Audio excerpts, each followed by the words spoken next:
योगी आदित्यनाथ ने बिहार सभा में महागठबंधन पर तंज कसा। पप्पू, टप्पू और अप्पू राज्य को भटका रहे हैं। राज्य में मक्का उत्पादन 300% बढ़ा। किसानों ने बेहतर बीज और नई तकनीक अपनाई, जिससे पैदावार बढ़ी। राशन कार्ड का टेंशन खत्म, अब राशन कार्ड न होने पर भी मिलेगा मुफ्त अनाज, बस करना होगा छोटा सा काम। बिहार सरकार ने 25 लाख महिलाओं के खातों में छठी किस्त की 10,000 रुपए की राशि स्वरोजगार सहायता के तहत भेजी। राहुल गांधी ने कहा, बिहार को एनडीए ने मजदूरों का बाजार बना दिया। 1 करोड़ लोगों को 1,100 रुपए मासिक सामाजिक सुरक्षा पेंशन का लाभ देना शुरू किया गया। मुंगेर जिले में 50% लोगों को अक्टूबर माह का राशन समय पर नहीं मिला, वितरण में गड़बड़ी। प्रधानमंत्री नरेंद्र मोदी आज पटना, नवादा और आरा में मेगा रैलियां करेंगे। रोड शो की तैयारी पूरी। पेट्रोल और डीजल के दामों में वृद्धि, परिवहन और कृषि लागत बढ़ी, आम उपभोक्ता परेशान। बिहार चुनाव से पहले पार्टियों की रैलियां तेज, मतदाता सूची में सुधार कार्य जारी। अमित शाह ने कहा, एनडीए सरकार बनी तो बिहार को बाढ़मुक्त बनाया जाएगा। विपक्ष पर जंगलराज और भ्रष्टाचार फैलाने का गंभीर आरोप लगाया। महिलाओं को सरकारी नौकरियों में 35% आरक्षण अब केवल बिहार की स्थायी निवासी महिलाओं को मिलेगा। बागवानी और फसल विविधीकरण के लिए किसानों को सब्सिडी और तकनीकी सहायता दी जा रही है। मुख्य निर्वाचन आयुक्त ज्ञानेश कुमार ने कहा, बिहार चुनाव शांतिपूर्ण होंगे, हिंसा पर शून्य सहिष्णुता नीति रहेगी। लगातार बारिश और मौसम खराबी से चुनावी रैलियों पर असर, कई कार्यक्रम रद्द हुए। कई जिलों में राशन दुकानों पर वितरण रुका, लोगों को अक्टूबर का अनाज नहीं मिला। तेजस्वी यादव ने कहा, इंडिया गठबंधन निश्चित रूप से सरकार बनाएगा, 18 नवंबर को शपथ लेगा। गैस सिलेंडर के दाम स्थिर, पर सब्सिडी राशि घटने से उपभोक्ता असंतुष्ट हैं। कृषि ऋण माफी पर चर्चा तेज, सरकार आगामी बजट में नई नीति ला सकती है। चुनाव आयोग ने मोकामा हिंसा के बाद 3 अधिकारियों पर कार्रवाई की, एक पुलिस अधिकारी का तबादला किया। निष्पक्ष और पारदर्शी चुनाव सुनिश्चित करने के निर्देश दिए। बिहार में महिला सुरक्षा को लेकर नई हेल्पलाइन शुरू, त्वरित कार्रवाई की व्यवस्था की गई। 3 से 9 नवंबर तक बैंकों में कई दिन छुट्टी रहेगी। गुरु नानक जयंती और चुनाव कारण है। एनडीए और महागठबंधन दोनों ने चुनाव के लिए वादों की झड़ी लगाई। नौकरियां, मुफ्त बिजली, युवाओं के लिए योजनाएं और कृषि सुधार जैसे बड़े ऐलान किए। तेजस्वी यादव ने आरोप लगाया कि मोदी, नीतीश और अमित शाह ने बिहार को मजदूरों का सप्लायर बना दिया, युवाओं को रोजगार से वंचित रखा। चुनाव आयोग ने कहा, बिहार चुनाव हिंसा मुक्त होंगे, सख्त निगरानी होगी और निष्पक्ष मतदान सुनिश्चित करने के लिए अतिरिक्त बल तैनात किए गए। बिहार विधानसभा चुनाव 2 चरणों में होंगे, 6 और 11 नवंबर को मतदान, मतगणना 14 नवंबर को होगी। राहुल गांधी ने दावा किया कि वोटर लिस्ट से नाम हटाए जा रहे हैं, जिससे लोकतंत्र पर खतरा बढ़ रहा है और लोगों का भरोसा कम हो रहा है। अखिलेश यादव ने भाजपा पर आरोप लगाया कि उसने बिहार को बेरोजगारी, गरीबी और पलायन की समस्या में धकेल दिया है, जनता परेशान है।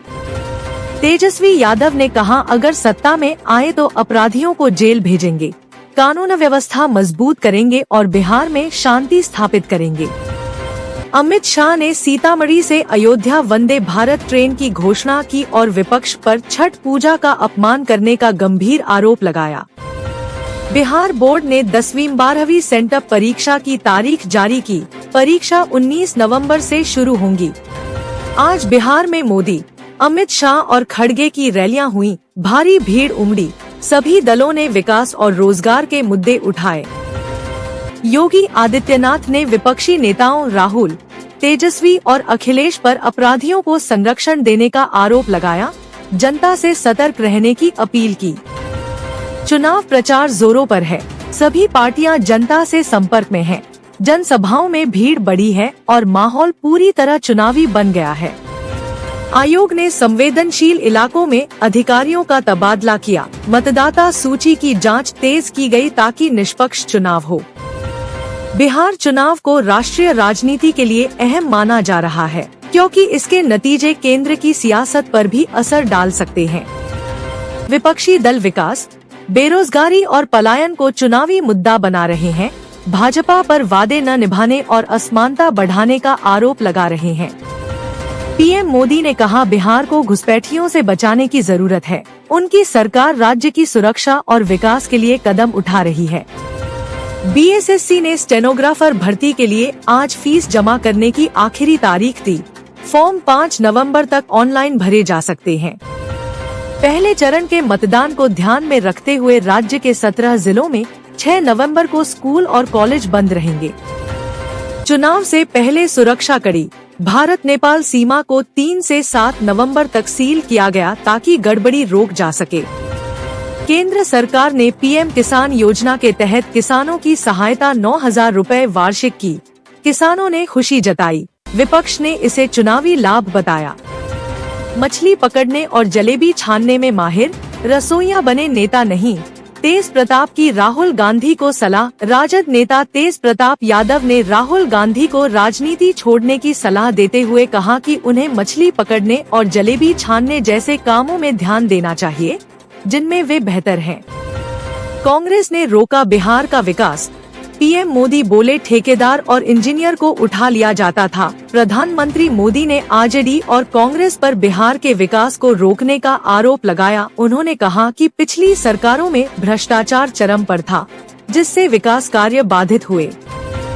विजय सिन्हा की सीट में सबसे ज्यादा जीती बीजेपी, इस बार भी जारी रहेगा दबदबा। लखीसराय विधानसभा क्षेत्र में भाजपा ने सबसे अधिक 5 बार जीत दर्ज की है। 1977 से अब तक के चुनावों में भाजपा के अलावा जनता दल और जनता पार्टी ने 2-2 बार, जबकि कांग्रेस और राजद ने 1-1 बार जीत हासिल की है।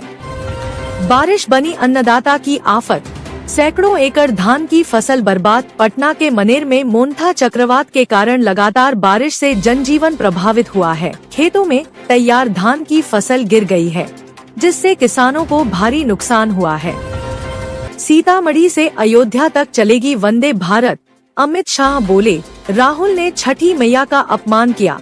14 नवंबर को होगा सुपड़ा साफ। सीतामढ़ी के बेलसंड में एक चुनावी जनसभा को संबोधित करते हुए भाजपा के वरिष्ठ नेता और केंद्रीय गृह मंत्री अमित शाह ने बिहार के विकास को गति देने का वादा किया और विपक्षी गठबंधन पर तीखा हमला बोला। प्रियंका गांधी का प्रधानमंत्री मोदी पर तंज, अपमान मंत्रालय बनाने का सुझाव दिया। कांग्रेस महासचिव प्रियंका गांधी सोमवार को सहरसा जिले के सोनबरसा में प्रधानमंत्री नरेंद्र मोदी पर जमकर बरसीं। उन्होंने पीएम मोदी को एक अपमान मंत्रालय बनाने के सुझाव दिया। कांग्रेस के एक नेता ने आरजेडी को डुबोने का ठेका लिया। पीएम मोदी का वार, जंगलराज की डिक्शनरी में सिर्फ कट्टा, क्रूरता और करप्शन। प्रधानमंत्री नरेंद्र मोदी ने बिहार के युवाओं के लिए संकल्प दोहराया और विपक्षी राजद कांग्रेस गठबंधन पर तीखा हमला बोला। अपने पिता का नाम छपवाने में शर्म क्यों? कटिहार में पीएम मोदी ने तेजस्वी यादव से पूछा सवाल। प्रधानमंत्री नरेंद्र मोदी ने सहरसा और कटिहार में चुनावी रैलियों को संबोधित करते हुए कांग्रेस और राजद पर जमकर हमला बोला। उन्होंने कहा कि राजद अपने पुराने चेहरों को छिपा रहा है और कांग्रेस उनके घोषणा पत्र पर विश्वास नहीं करती। कांग्रेस राजद को विकास नहीं बुरका चाहिए। सीएम योगी बोले, पहचान छिपाकर लोगों का मतहरण करते हैं। महागठबंधन वाले उत्तर प्रदेश के मुख्यमंत्री योगी आदित्यनाथ ने कांग्रेस और राजद पर हमला बोलते हुए कहा कि उन्हें विकास नहीं, बुरका चाहिए।